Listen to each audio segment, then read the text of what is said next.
day mga kabakyard, welcome back to JBM Aquayard.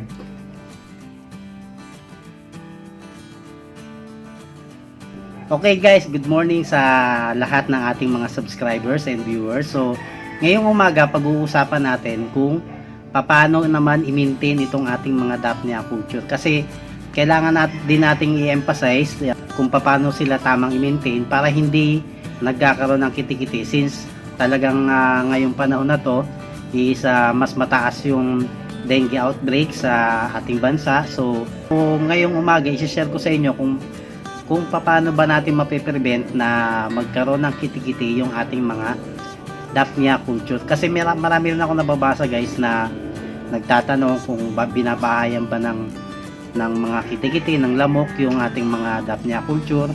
Meron din naman nagsasuggest na lagyan ng net yung ating mga Daphnia culture. So ngayon guys, ngayong umaga i-share ko sa inyo kung paano yung aking ginagawa para hindi siya bahayan ng lamok at hindi magkaroon ng kitikiti yung ating mga Daphnia culture.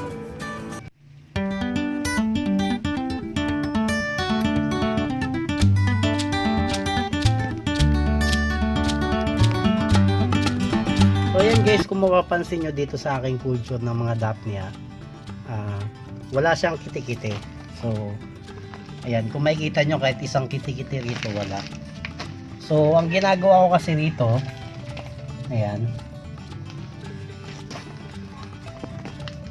so ang technique lang naman guys, napakasimple lang para hindi magkaroon ng kitikiti yung ating mga Daphnia culture.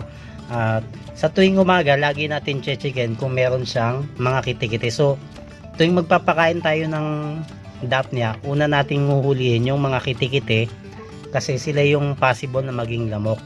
So, pangalawa naman, ang ginagawa ko naman is yung papakain ko sa kanila na yeast is konting-konti lang. Yun talagang yung amount lang nun, yung kayang-kaya lang ubusin ng mga Daphnia. Kasi pag nagpakain tayo ng sobra, naaamoy yun ng lamok. So yung lamok na yun, naaakit siya na pumunta dito sa ating mga culture para mangitlog. Sa pag-maintain naman guys ng Daphnia culture, kung mapapansin nyo, kukunti na lang yung Daphnia dito. Ayan. Pati rito sa kabila, halos yung iba wala nang laman. Yun nga guys, kung matatanong nyo kung ba't nagkakaganon, para sa akin natural lang sa mga Daphnia yun na may time talaga na bigla silang nawawala. Basta importante lagi tayong merong backup. Kaya kung makikita nyo rito, marami akong mga culture dito. Ito ay aking mga backup lang, na para naman pag nagkaroon ng problema yung isang culture, meron akong makukuha sa iba. So ang ginagawa ko para ma-maintain ko itong mga backup, kasi later on lahat to mauubos ang laman nila. So para sa akin natural lang yun sa pagkukulture ng Daphnia. Kailangan lang natin gawa ng mga technique. So ang ginagawa ko guys, pag nakikita kong konti na lang yung mga Daphnia sa mga culture ko, ang ginagawa ko is nire-reset ko na sila. So ngayon guys, panoorin natin kung paano ako mag-reset ng aking mga Daphnia culture. So napakadali lang nito guys.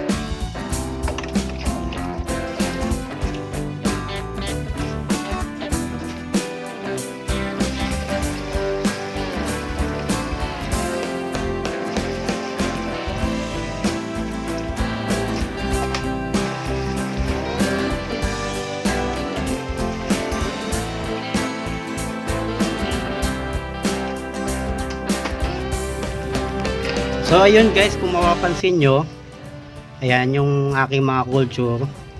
Inalis ko muna yung Daphnia dito, then nilagyan ko ng bagong tubig. So ganun lang kadali yung pagre-reset nya. Ibig sabihin ng reset kasi balik tayo sa simula. Sa ganung way, ma-prevent natin yung pagkaubos ng ating Daphnia. mape-preserve natin sila, saka mami-maintain natin yung kanilang population na hindi ma-wash out. So ganun lang yung ginagawa ko dito sa aking mga culture ng Daphnia, lalo na pag maliit lang yung pinaglalagyan natin ng culture. Mas maganda kung once a week magre-reset tayo ng ating mga culture.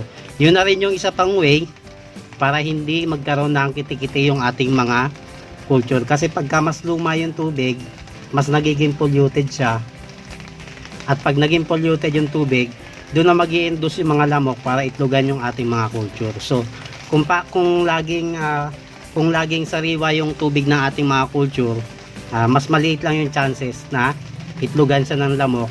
At the same time, mas magiging healthy yung ating mga Daphnia, mas mabilis silang magparami.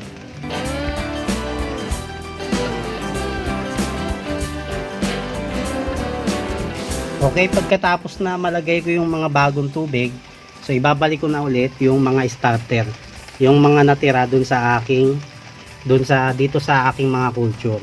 So sila na yung magiging panibagong batch para magparami. So ayan.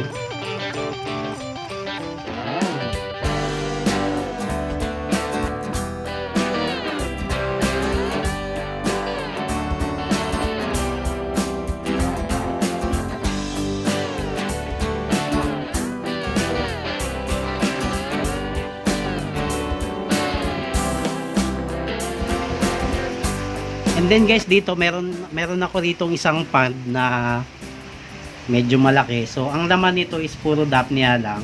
Ang kailangan nyo lang i-consider pag magkukulture kayo ng Daphnia sa ganito kalaki is yung pa rin yung pagkain nila is tamang tama lang. Huwag kayo magbibigay ng sobra, kasi once na magbigay kayo ng sobra, possible na maubos yung culture nyo sa gantong pan, kasi mapupulyot ka agad yung tubig. So ang ginagawa ko lang is konti-konti lang yung pagpapakain ko sa kanila. So every morning ko lang sila pinapakain ng small amount lang, para at least kahit papano yung mga pregnant na mga Daphnia is kayang mag-produce ng panibagong batch pagka lagi silang merong nakakain na pagkain para sa kanila. So ngayon guys, magpe-prepare ako ng pagkain sa kanila.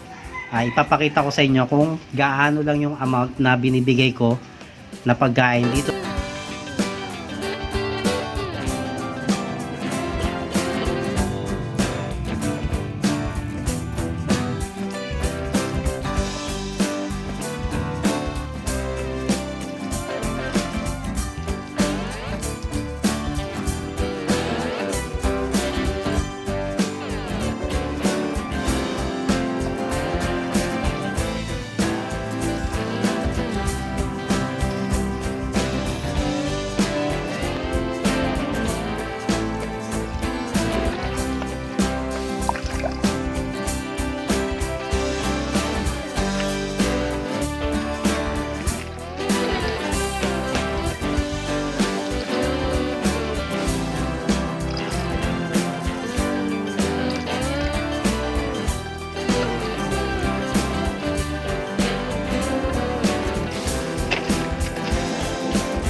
So yun guys, napakadali lang mag-culture ng Daphnia at napakadali lang din naman nila i-maintain. So yun lang naman yung gagawin natin. Kailangan lang natin mag-reset every week.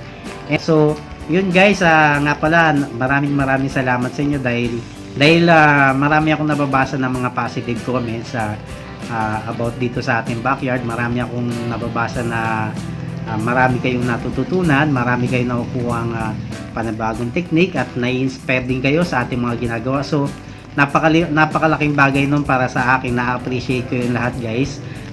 napakalaking bagay nun para tayo ay mag-explore pa ng mga panibago pang ideas, ng mga panibagong techniques para mas mapaigi natin yung ating pagbabackyard at mas mapaigi natin yung ating paghahabi ng gantong ornamental fish.